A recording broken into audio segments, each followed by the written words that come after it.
dahsyat luar biasa. Masih semangat? Amin. Amin. Masih semangat berdoa? Amin. Masih semangat baca Alkitab? Amin. Amin ya. Haleluya. Baik, terima kasih buat Tuhan Yesus yang kasih saya kesempatan malam ini untuk berkhotbah lagi di Alpha Omega Ministry pada malam hari ini. Dan juga buat Pak Denny dan juga Mama Mei dan saudara-saudara semua yang ada di tempat ini yang kasih saya kesempatan untuk bagi firman Tuhan pada malam hari ini. Baik, mari kita buka Alkitab kita. Saya akan bicara dari Injil Yohanes pasalnya yang ke-9. Injil Yohanes pasal 9 ayat 1 sampai 7.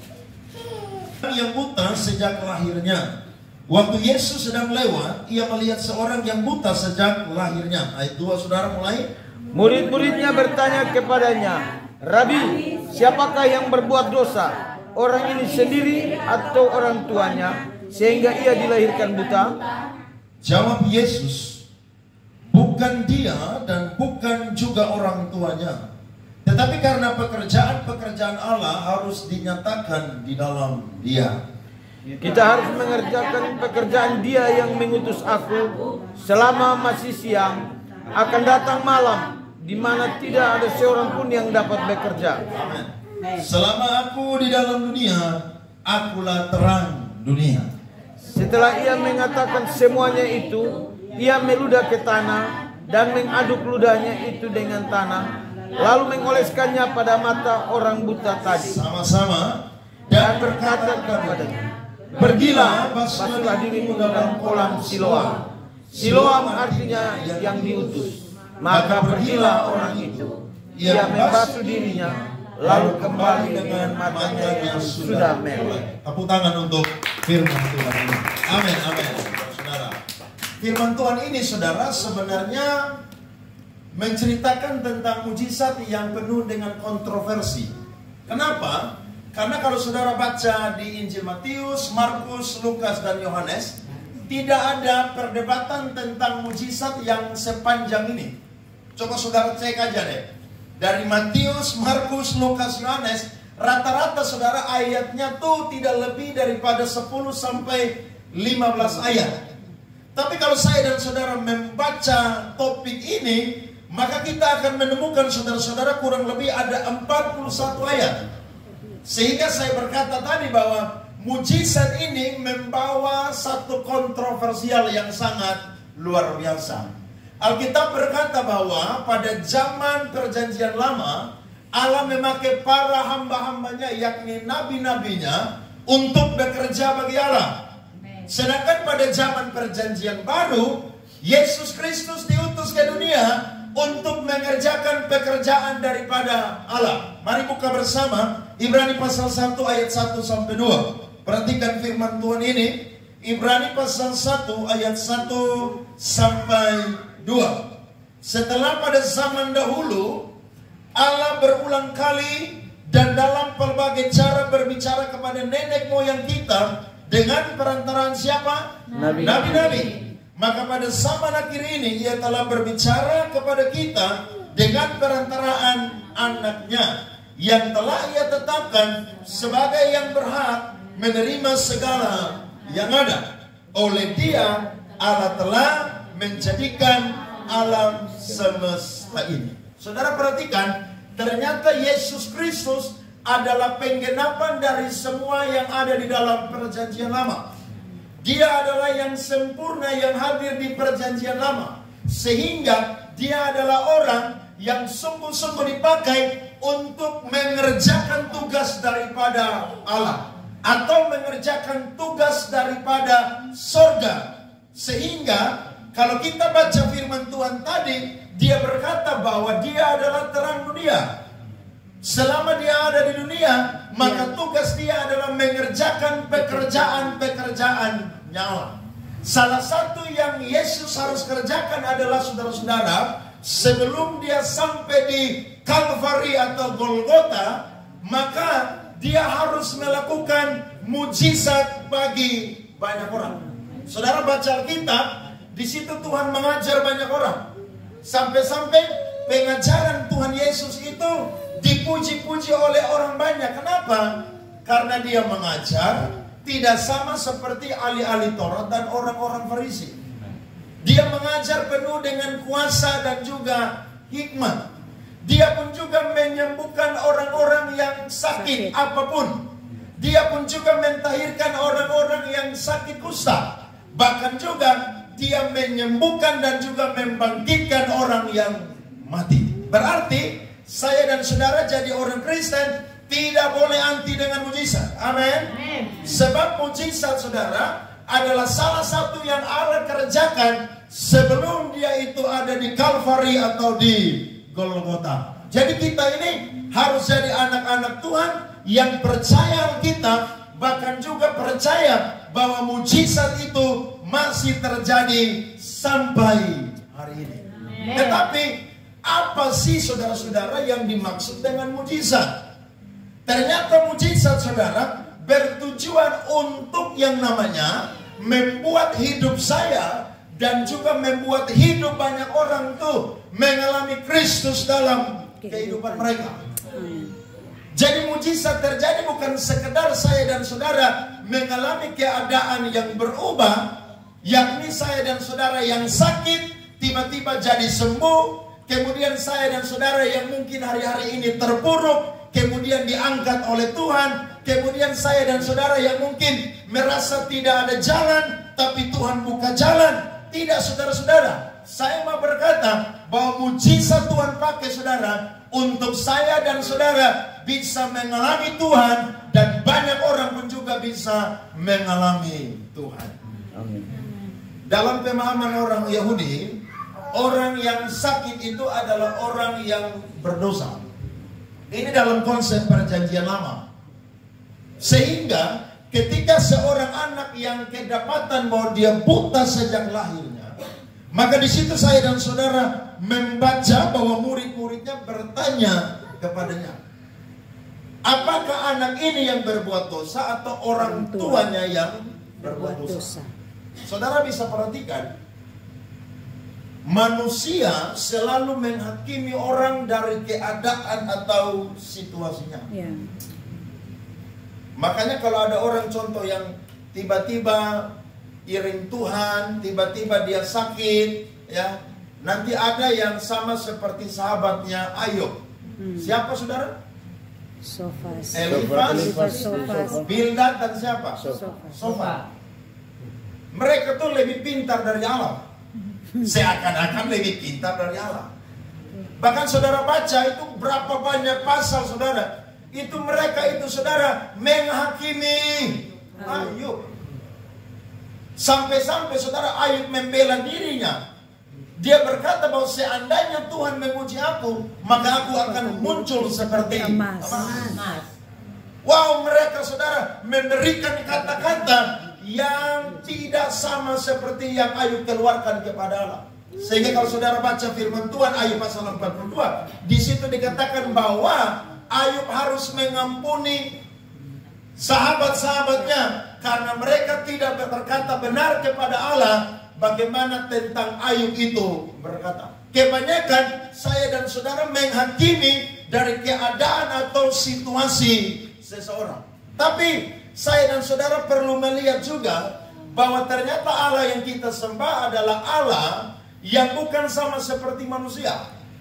Dia adalah Allah yang melihat dari semua sisi. Dan ketika dia melihat dari semua sisi, maka dia itu menyimpulkan sesuatu yang memberkati kita. Sehingga Alkitab mencatat saudara, jawab Yesus, bukan dia dan juga bukan orang tuanya. Tetapi apa? Karena pekerjaan-pekerjaan Allah harus dinyatakan apa? Di dalam dia. Coba saudara buka Yesaya 11 ayat 1 sampai 4. Satu orang baca buat kita.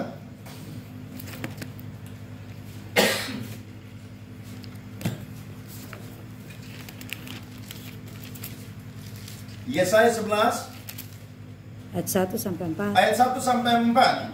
Saudara lihat, Tuhan kita tuh berbeda. Suatu tunas akan keluar dari tunggul Isai, dan taruk yang akan tumbuh dari pangkalnya akan berbuah. Roh Tuhan akan ada padanya, roh hikmat dan pengertian, roh nasihat dan keperkasaan, roh pengenalan dan takut akan Tuhan. Ya, kesenangannya ialah takut akan Tuhan. Ia tidak akan menghakimi dengan sekilas pandang saja atau menjatuhkan keputusan menurut kata orang, tetapi ia akan menghakimi orang-orang lemah dengan keadilan dan akan menjatuhkan keputusan terhadap orang-orang yang tertindas di negeri dengan kejujuran. Ia akan menghajar bumi dengan perkataannya seperti dengan tongkat, dan dengan nafas mulutnya ia akan membunuh orang fasik. Amin. Saudara lihat, Tuhan itu, Yesus itu tidak pernah menghakimi sembarangan.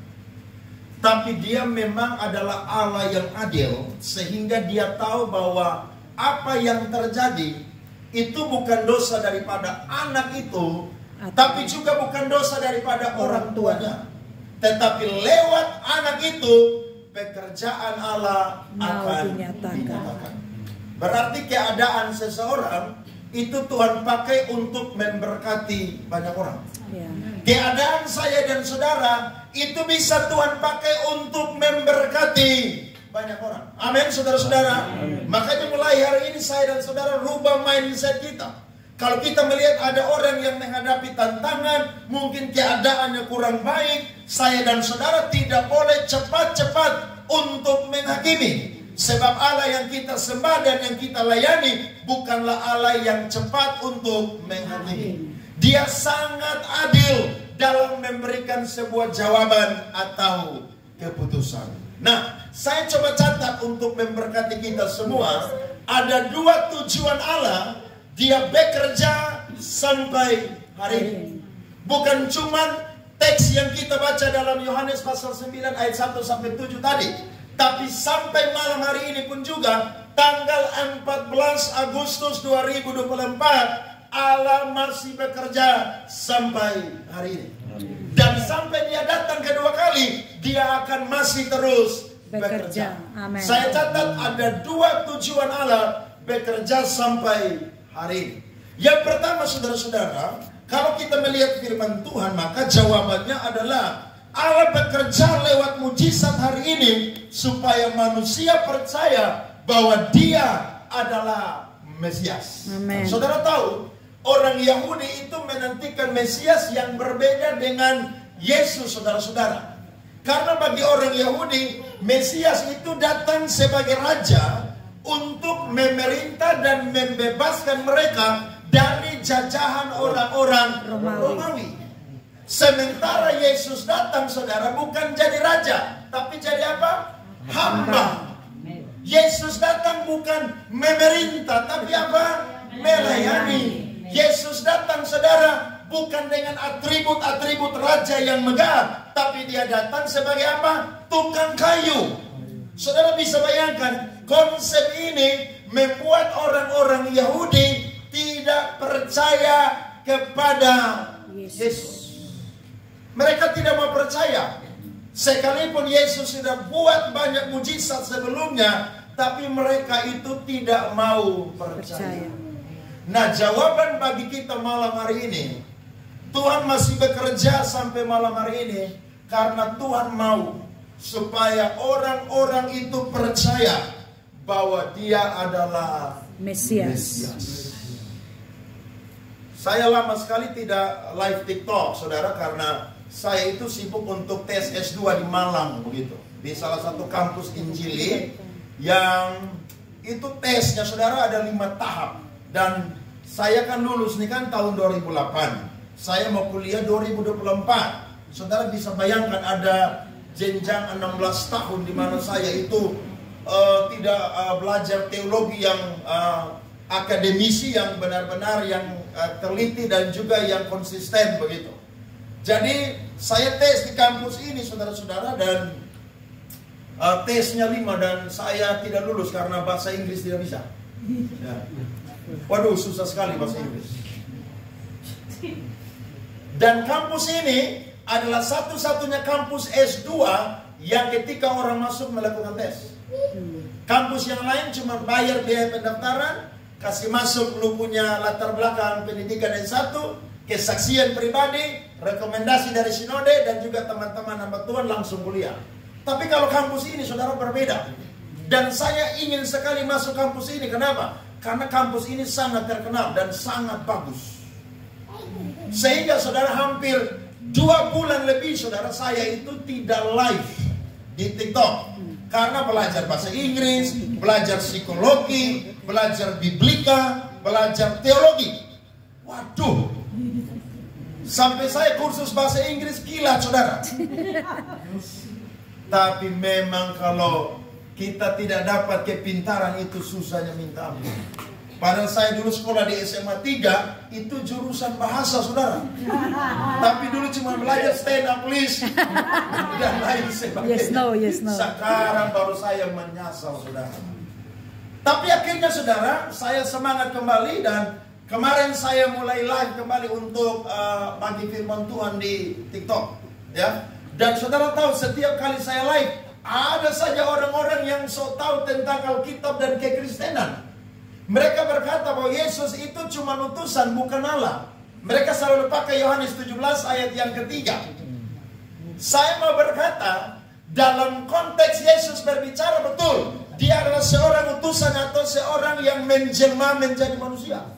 Tapi jangan lupa, dia pun juga adalah Allah itu sendiri. Karena Yohanes pasal 1 ayat 1 berkata, pada mulanya adalah firman. Firman itu bersama-sama dengan Allah. Dan firman itu adalah siapa? Allah. Loh, saya bingung ya, ada orang-orang yang bukan Kristen, ya, yang baca Alkitab cuma cari kesalahan daripada Alkitab. Dan saya mau bilang, satu-satunya kitab suci yang sampai hari ini terus diusahakan untuk dimusnahkan itu apa? Alkitab. Makanya saya dan saudara bangga kalau jadi orang Kristen dan punya Alkitab. Amin. Mereka mau hambat pemberitaan Injil, tidak akan pernah bisa. Tidak akan bisa. Injil semakin dihambat, Injil semakin apa? Merambat. Injil semakin ditekan saudara, semakin dibawa Tuhan luas untuk banyak orang dengar. Dan tahukah saudara, orang-orang hari ini mereka tidak percaya Yesus adalah Allah dan Tuhan. Karena mereka juga berkata bahwa tidak ada satu ayat pun yang berkata atau Yesus bilang sendiri dari mulutnya bahwa dia adalah Tuhan dan Allah. Jawabannya sederhana. Ketika dia dibaptis, dia keluar dari air, itu saudara, Allah yang Esa yang berwujud 3 pribadi, Bapa, Putra, dan Roh Kudus, saudara, itu nampak dan jelas di situ. Dia keluar, dia disebut anak yang berkenan. Ada Roh Allah yang menyerupai seperti burung merpati. Dan ada suara yang berkata, inilah anakku yang kukasihi, kepadanya aku berkenan. Jadi tidak perlu konsep Tritunggal dari Tertullianus. Alkitab sudah mengatakan bahwa Allah orang Kristen itu adalah Allah yang Esa, yang berwujud dalam 3 pribadi. Berarti Yesus bukan cuma sekedar utusan, tapi dia pun juga adalah apa saudara? Allah. Nah, mari saudara lihat Yohanes pasal yang ke-8 ayat 56 sampai 58. Ya, di ayat sebelumnya di atas daripada teks yang kita baca tadi. Perhatikan, Yohanes 8 ayat 56 sampai 58. Abraham bapamu bersukacita bahwa ia akan melihat hariku, dan ia telah melihatnya dan ia bersukacita. Maka kata orang-orang Yahudi itu kepadanya, umurmu belum sampai 50 tahun dan engkau telah melihat Abraham. Kata Yesus kepada mereka, aku berkata kepadamu, sesungguhnya apa saudara? Sebelum Abraham jadi, aku telah apa? Ada. Jadi mereka tuh tidak mau percaya Yesus itu Mesias, anak Allah. Kenapa? Masa Yesus umur belum sampai 50 tahun, Abraham tuh hidup saudara tahu kurang lebih 2000 atau 1500 tahun yang lalu. Sedangkan Yesus umur belum sampai 50, dia berkata, dia sudah ada sebelum Abraham. Saudara baca 1 Petrus 1 ayat 20. Coba, satu orang baca. 1 Petrus 1 ayat 20. Perhatikan firman Tuhan ini. Telah dipilih sebelum dunia dijadikan, tetapi karena kamu ia baru menyatakan dirinya kepada zaman akhir. Amin. Saudara lihat, dia dipilih sebelum apa? Dunia itu apa? Dijadikan. Tapi karena kita, maka Yesus itu menjelma menjadi manusia pada apa? Zaman akhir atau apa? Akhir zaman. Jadi orang Yahudi tidak percaya. Nah, lewat mujizat saudara-saudara, Yesus kerjakan sehingga mereka harus percaya kepada Yesus. Nah, mujizat yang Tuhan kerjakan di sini adalah anak yang buta sejak lahirnya saudara-saudara disembuhkan. Kalau saya dan saudara baca firman Tuhan, lihat ayat 31 sampai 33. Dari Yohanes pasal 9 tadi, ayat 31 sampai 33. Alkitab berkata, kita tahu bahwa Allah tidak mendengarkan orang-orang berdosa, melainkan apa? Orang-orang yang saleh dan yang melakukan apa? Kehendaknya. Alkitab lagi berkata, ayat 32, dari dahulu sampai sekarang tidak pernah terdengar bahwa ada orang yang memelekan apa? Mata orang yang lain buta. Jikalau orang itu tidak datang dari Allah, ia tidak dapat berbuat apa-apa. Amin, saudara-saudara. Berarti pengakuan akan Allah bukan cuma dari surga, tapi pengakuan akan Allah dari orang-orang yang mengalami mujizat Tuhan. Mereka tidak mau percaya. Makanya sampai hari ini kalau saya dan saudara berdoa, jangan lupa doa buat orang-orang Yahudi. Karena nanti mereka juga diselamatkan, saudara. Sebab Yesus berkata, yang terdahulu akan menjadi yang terkemudian. Yang terkemudian akan menjadi yang apa? Terdahulu. Nah, saya dan saudara yang dulu terkemudian sekarang sudah terdahulu. Mereka yang terdahulu, saudara, akan menjadi apa yang terkemudian. Jadi mereka pun juga, atau sebagian orang-orang Israel yang dipilih, mereka pun juga akan diselamatkan. Jadi kalau saya dan saudara berdoa di PD, di rumah saya dan saudara, jangan lupa doakan orang-orang Israel. Karena sampai hari ini mereka belum percaya bahwa Yesus itu adalah Mesias atau anak Allah. Tapi saya yakin Tuhan pakai segala cara, saudara, untuk saudara membuat orang-orang itu percaya bahwa dia adalah Mesias ataupun juga adalah anak Allah. Saudara percaya dia adalah Mesias atau anak Allah? Percaya. Firman Tuhan selalu berkata, Paulus berkata, tambahkanlah kepada imanmu apa? Pengetahuan dan lain sebagainya. Kenapa? Karena pengetahuan akan Allah itu sangat-sangat penting. Ya. Amin, saudara-saudara. Jadi pada zaman itu tidak ada orang yang bisa menyembuhkan orang yang buta. Hanya orang yang berasal dari Allah saja yang mampu melakukan itu. Nah, Tuhan pakai mujizat, saudara, supaya orang atau manusia itu bisa percaya kepada dia. Jadi khotbah Tuhan pakai, saudara, untuk buat orang percaya. Doa itu Tuhan pakai untuk membuat orang percaya kepada Tuhan. Pujian dan penyembahan bisa Tuhan pakai membuat orang percaya kepada Tuhan. Tapi jangan lupa juga bahwa tanda atau mujizat pun juga Tuhan pakai untuk membuat orang itu percaya kepada Tuhan. Amin, saudara. Amin. Saya tahun lalu itu dapat visi dari Tuhan untuk bikin KKR di gereja 1 bulan 1 kali. Jadi kami mau KKR, tapi saudara ingat tahun lalu kan ruko kebakar begitu. Jadi saya tidak jadi bikin KKR begitu. Setiap hari Rabu 1 bulan 1 kali minggu pertama. Dan akhirnya kami pindah di tempat yang baru sekarang, di Aula Hotel Fatulemu, saudara-saudara, dan kami mulai itu tanggal 7 Februari ya, beberapa bulan yang lalu, dan sampai kemarin itu tanggal 7 Agustus. Dan saudara tahu Tuhan bekerja dengan luar biasa. Saya ingat betul pada waktu KKR bulan Februari itu, saudara, ada seorang ibu yang maju, saudara, dia tuh kurus kering sekali. Minta maaf, Mama Mei masih lebih gemuk. Dan waktu altar call maju, saudara, saya tidak tanya dia punya beban doa apa, tapi Tuhan taruh di hati saya dia sakit begitu, sehingga saya doakan dia. Waktu saya doakan dia, saudara, langsung pulang aja, di follow up langsung pulang begitu. Tapi tiba-tiba, saudara, kurang lebih 3 minggu kemudian, itu orang yang ajak dia ikut KKR itu, dia minta nomor dan hubungi saya untuk bikin ibadah syukuran di rumah dia. Karena dia punya sakit, saudara, ternyata dia itu ada tumor di payudara bagian kiri.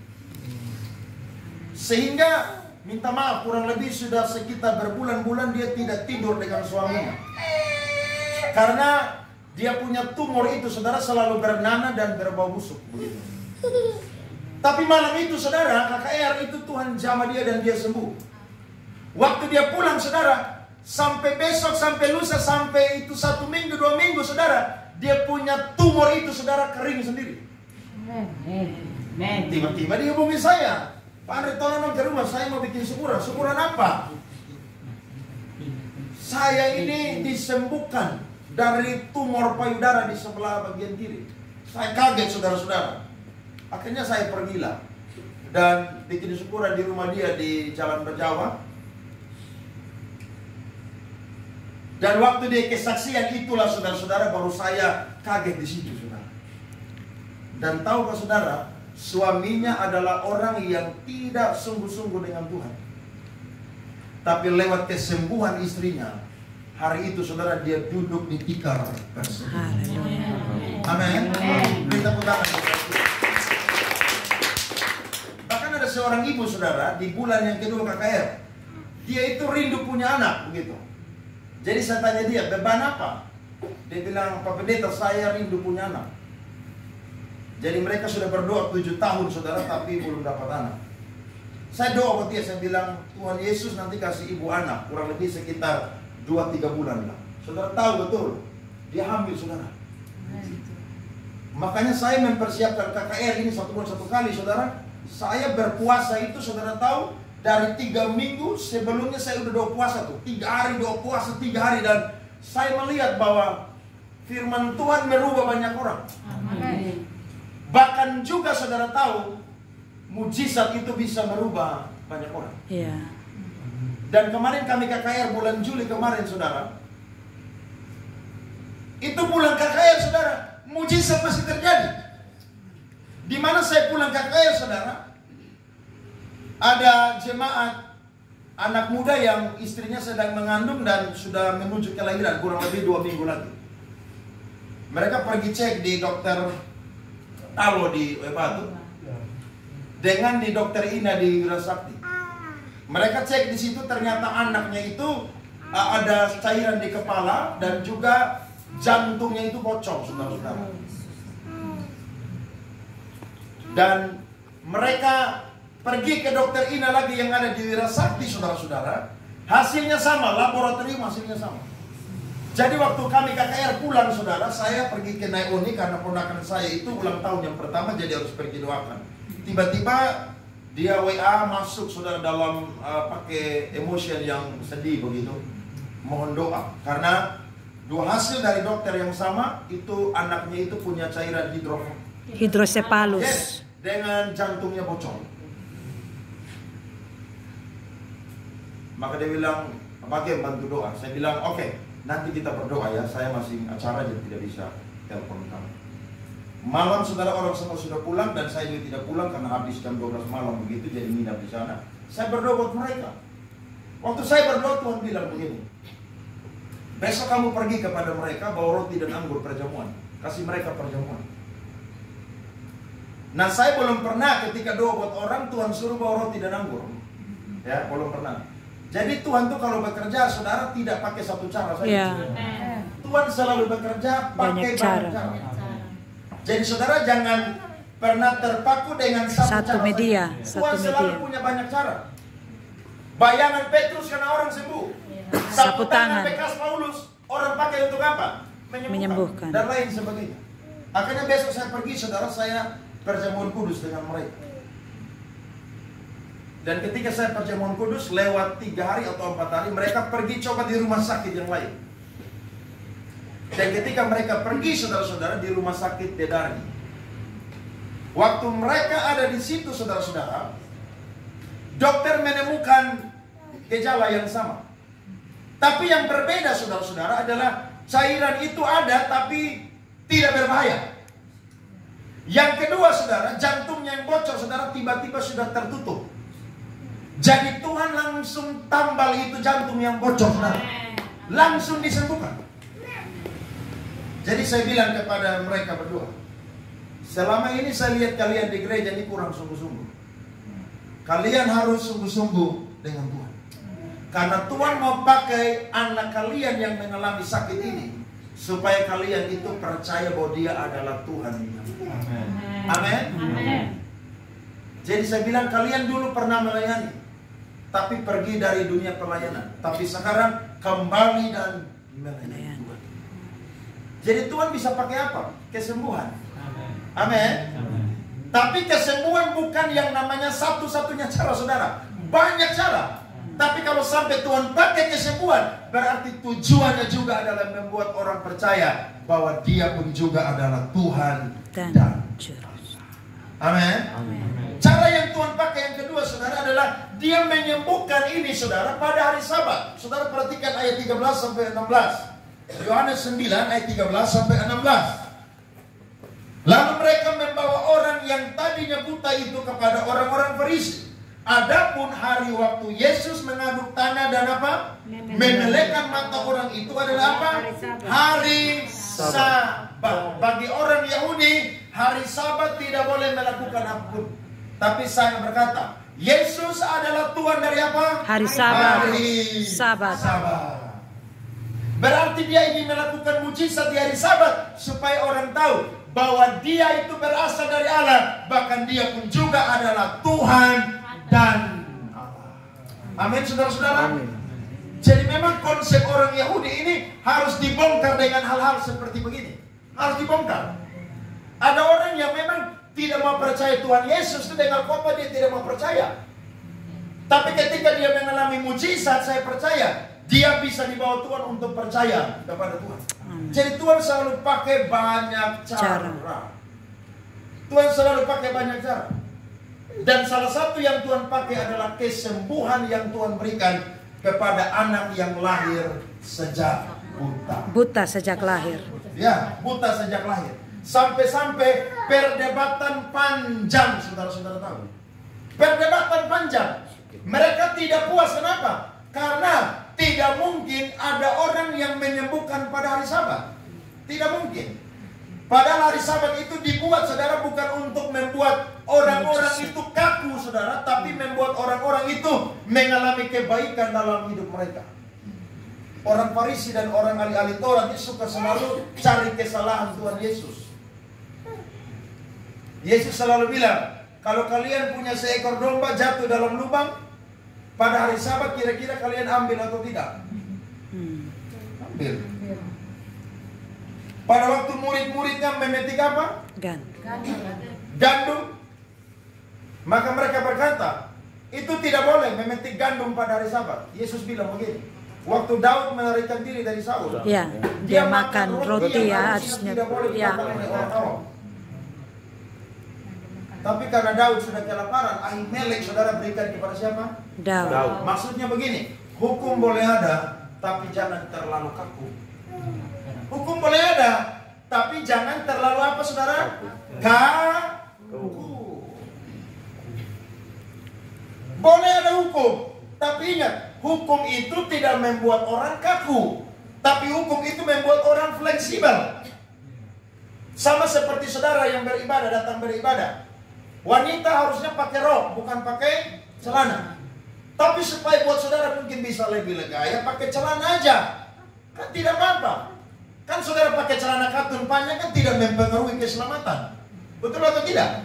Tapi ada orang-orang yang terlalu kaku, saudara-saudara. Seperti pendeta sekarang. Saudara jarang ketemu pendeta yang khotbah pakai dasi sekarang. Kenapa? Karena buat mereka khotbah tidak pakai dasi, leher lebih lega.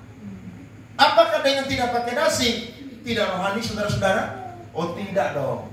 Jadi saya mau berkata, Tuhan pakai banyak hal, saudara-saudara, untuk membuat orang-orang bisa percaya bahwa Dia bukan cuma sekedar utusan, tapi Dia pun juga adalah Allah. Saksi Yehova selalu bilang, Yesus itu bukan pencipta. Yesus itu apa? Ciptaan. Saya mau tanya lu, mana mungkin ciptaan bisa cipta ini langit dan bumi? 3 minggu lalu saya ke OMPA, saudara, pagi-pagi saya injili 3 orang saksi Yehova. Mereka lagi berdiri di itu tempat pemotongan daging babi di situ. Saya sengaja tanya, ini apa? Mereka bilang kami dari saksi-saksi Yehova. Saksi Yehova itu apa? Ajaran yang mengajarkan bahwa Allah itu cuma Yahweh. Saya tanya, Yesus punya nama itu kan berasal dari bahasa Ibrani, Yosua. Hamasi. Artinya apa? Penyelamat atau apa?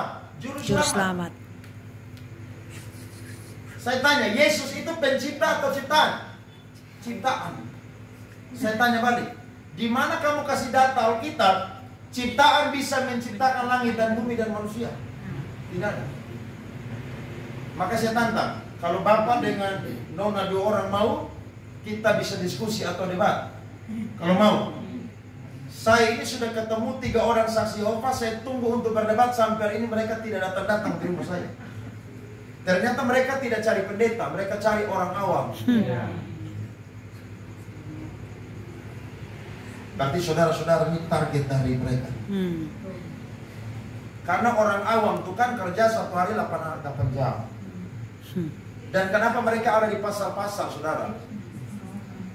Bukan cuma ajaran mereka, banyak ajaran sesat yang sekarang ada di mana-mana. Karena orang sibuk cari apa? Uang. Time is money. Dengar firman cuma di mana? Di gereja.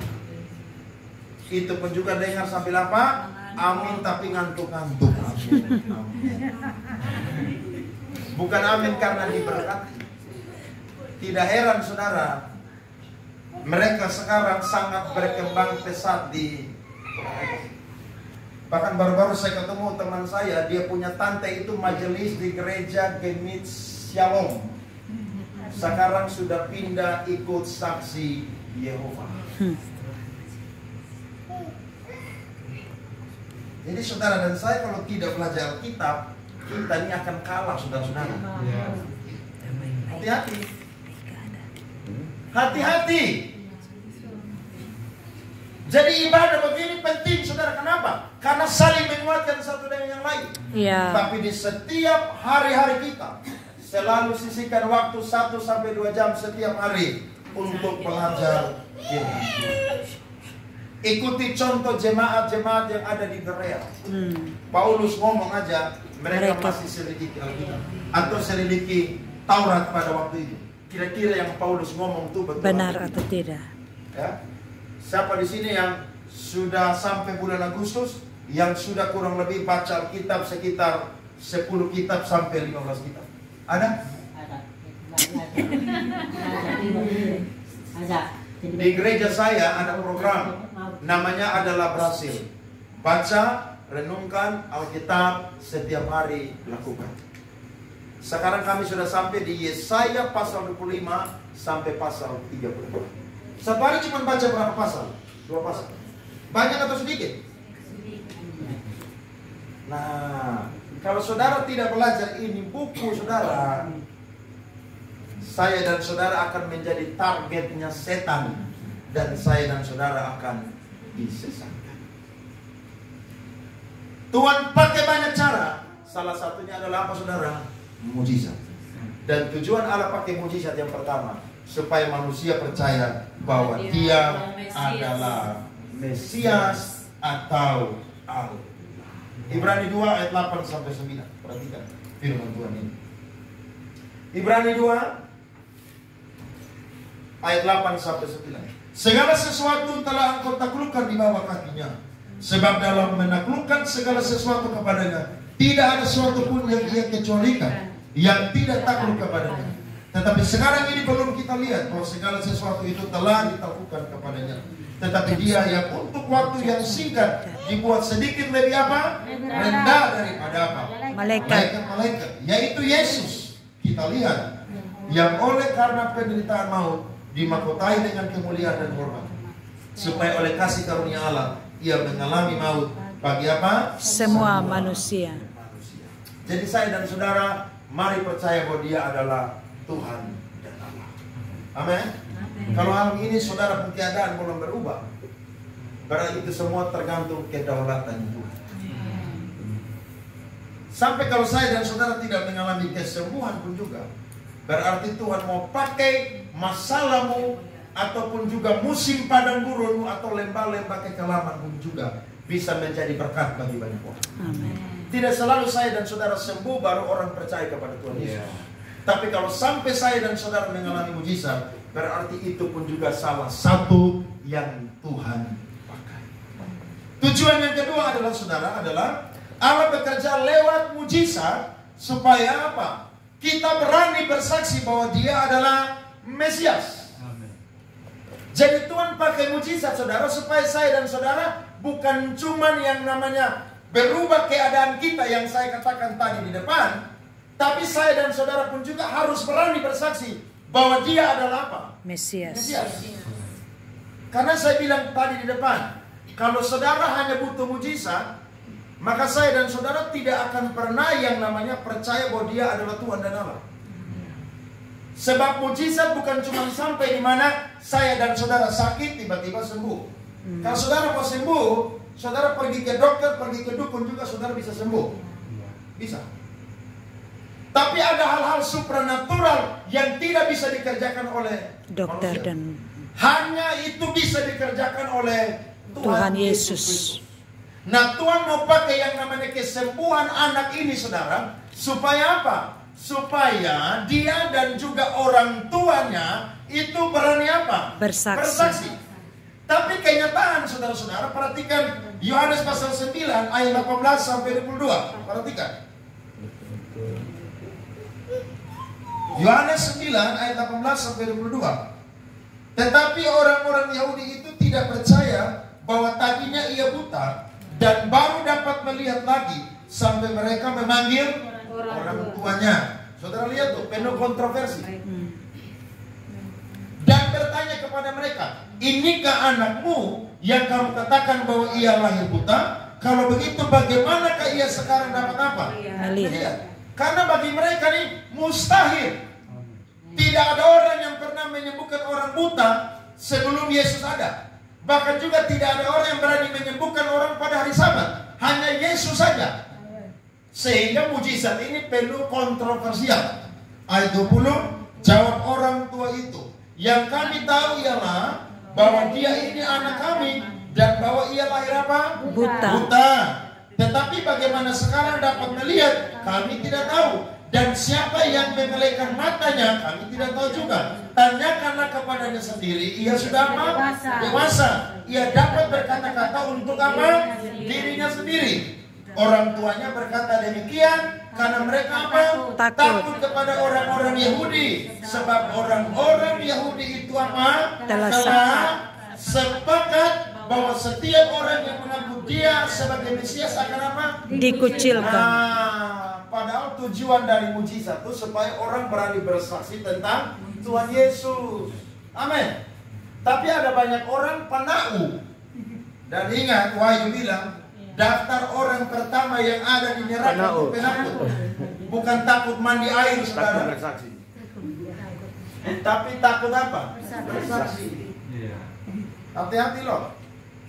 Ingat, kita ini harus jadi orang Kristen yang misioner. Artinya apa? Orang Kristen yang selalu berani bersaksi. Jadi bukan cuma kita selamat kemudian ya sudah selesai, tidak. Amanat agung itu diberikan untuk siapa? Semua. Murid-murid. Saudara murid Tuhan atau tidak? Murid kan? Berarti perintah untuk pergi memberitakan Injil kepada siapa? Semua. Kepada kita semua. Sekarang saudara mau bersaksi tentang Yesus sangat gampang. Ada media sosial. Yes. Saudara bagi khotbah hamba Tuhan, saudara bagi firman Tuhan, betul tidak? Orang akan diberkati dengan firman-firman Tuhan itu. Tapi kebanyakan orang Kristen, saudara, penakut memberitakan tentang Kristus. Karena takut apa? Dikucilkan. Padahal Yesus sudah bilang dalam Matius 5, berbahagialah orang yang dianiaya oleh karena namaku. Berarti iring Tuhan itu, saudara, harus radikal. Iring Tuhan itu harus apa? Sungguh-sungguh. Ini sama seperti kita yang dulu baru bertobat tuh takut-takut mau datang ibadah. Kalau saya bukan takut datang ibadah, malu datang ibadah. Makanya saya selalu saksikan, Saya dulu kalau pergi ibadah tuh bungkus Alkitab, saudara, pakai kantong kresek hitam. Karena nanti kalau lewat depan jalan rumah itu, mereka bilang nyong haleluya mau pergi ibadah. Saudara lihat aja.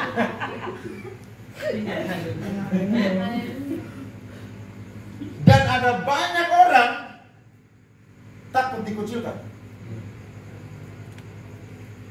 Padahal sebenarnya kalau kita mengalami Tuhan, justru itu kesempatan untuk apa?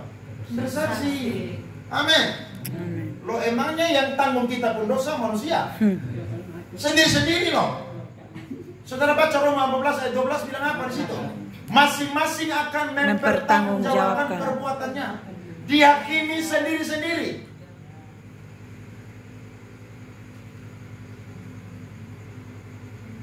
Saya buat KKR, ada satu ibu yang saya, Pak Andre, saya agak susah mau ikut KKR. Karena tetangga-tetangga saya sudah lapor di gereja saya.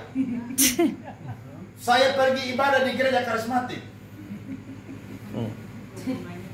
Saya bilang, kalau mereka marah, undur diri aja dari itu gereja, keluar. Loh, gereja ini kan tidak mengikat. Kalau saudara kerja di kantor mengikat, saudara mau keluar, saudara takut nanti tidak dapat gaji. Kalau gereja mengikat apa? Tidak ada. Tidak ada. Ingat, keselamatan itu sendiri-sendiri loh. Biar orang tua yang melahirkan kita, tapi urusan surga neraka itu masing-masing. Iya. Saya bilang datang aja. Akhirnya kemarin KKR di gereja saya dia datang. Datang aja, kalau mereka mau coret ibu mama dari gereja silakan coret aja. Saya terima ibu dengan lapang dada, tangan terbuka. Datang.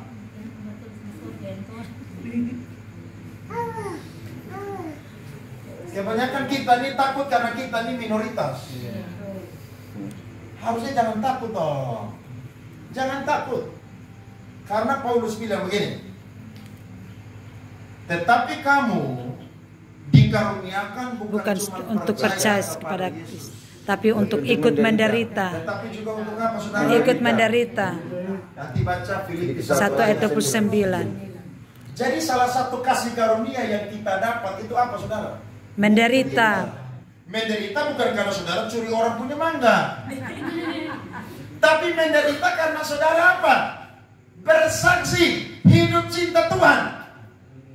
Iya kan? Lo emangnya manusia mau buat apa dengan kita? Kalau kita pindah gereja atau kita mengiring Tuhan dengan sungguh-sungguh, mereka mau buat apa dengan kita? Mau datang tampar kita? Ya tidak mungkin dong. Tidak mungkin.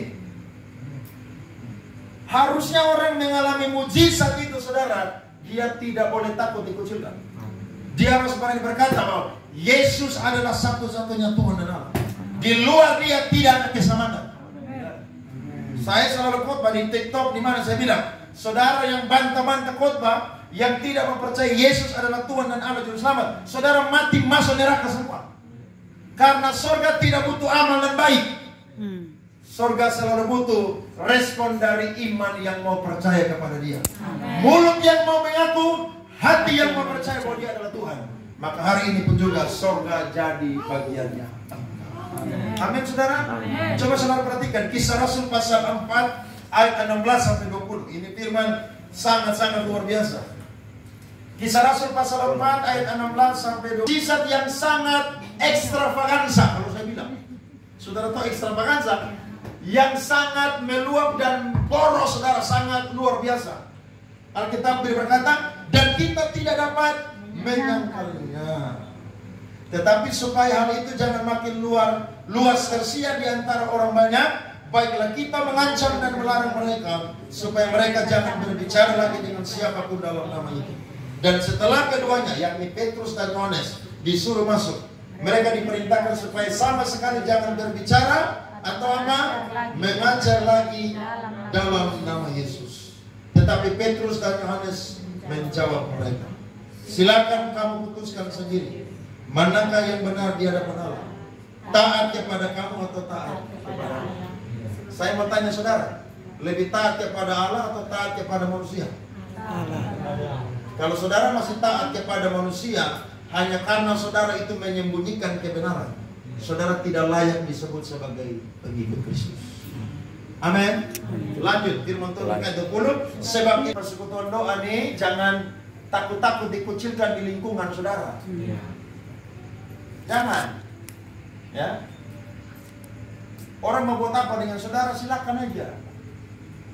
Paling mereka lempar rumah saudara kan.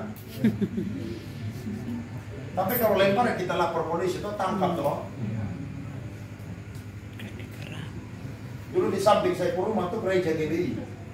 Itu pada zaman Nuh tuh saudara. Bayangkan manusia begitu banyak, hanya satu keluarga saja yang radikal dengan Tuhan. Nuh khotbah tuh kurang lebih 120 tahun. Dan saudara tahu, waktu dia berkhotbah, orang olok-olok dia. Waktu dia bikin batra Nuh, saudara, orang hina-hina dia. Tapi memang itu salib yang saya dan saudara harus apa? Pikul. Amin. Jadi orang bilang, kamu nih sok-sok suci sah, mau naik ke surga hidup-hidup. Lo memang mau masuk surga harus suci, bos. Hanya orang yang suci kuduslah yang dapat melihat apa? Allah. Makanya baca firman dong. Jadi ketemu orang begitu, lawan pakai ayat. Itu dia langsung KO, saudara. Lawan langsung pakai ayat. Itu dia tidak akan bisa bantah-bantah. Kenapa? Pakai firman. Saya dulu tepi ibadah pengen pelas, sekarang saya mau pergi kota. Tadi mereka ketemu saya, Pak Pendeta, saya pergi kota dulu ya, dah semua. Soalnya badai itu akan berlalu. Amin. Kucilan-kucilan juga akan berlalu. Orang mungkin bilang kamu begini, tapi nanti saat mereka bilang betul ya. Ternyata dia iring Tuhan sungguh-sungguh dan hidupnya apa? Berubah. Loh ya dong. Manusia itu mau kucilkan sampai kapan? Capek. Kalau kita berubah berbuah, saya yakin mereka akan malu sendiri, saudara-saudara. Amin. Bahkan saudara lihat ayat terakhir Kisah 5 ayat 41 sampai 42. Mereka harus lagi bilang. Kisah 5 ayat 41 sampai 42. Rasul-rasul itu meninggalkan sidang mahkamah agama dengan apa? Gembira, karena mereka telah dianggap layak menderita penghinaan oleh karena nama Yesus. Nama Yesus. Dan setiap hari mereka apa?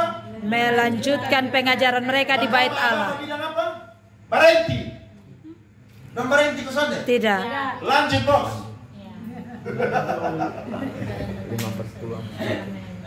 Paulus bilang begini, kalau sampai ada orang yang tidak mau terima Injil, memang mereka sudah dibutakan oleh ilah zaman ini. Amin. Jadi pada orang yang tolak Injil, berarti mereka yang rugi, saudara-saudara. Kita apa? Lanjut terus. Orang Yahudi tolak Rasul Paulus, Tuhan pakai dia kemana? Bangsa-bangsa non-Yahudi. Tuhan punya banyak cara, saudara-saudara. Lanjut, saudara. Dan setiap hari mereka melanjutkan pengajaran mereka di bait Allah dan di rumah-rumah orang dan memberitakan Injil tentang apa? Yesus adalah Mesias. Amin. Jadi Tuhan mau pakai mujizat supaya saya dan saudara berani bersaksi kepada banyak orang. Amin. Jadi penginjilan itu gampang sekali loh. Saudara tidak perlu ikut seminar 12 cara menginjil orang. Tidak usah.